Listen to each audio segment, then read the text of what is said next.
Have you ever got a desire to inherit a business, thus become a boss of your own enterprise?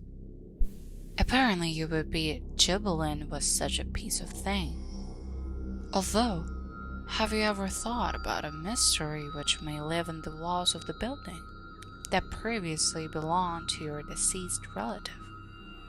Would you assume the fact of the presence of the former true owner? Or it is just a mythos and the mystery can be explained?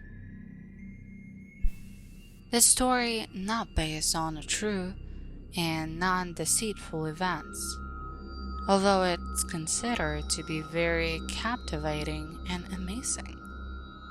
After listening to it, you will have a desire to think about the theme of a human's monetary dependence against the truth and sincerity.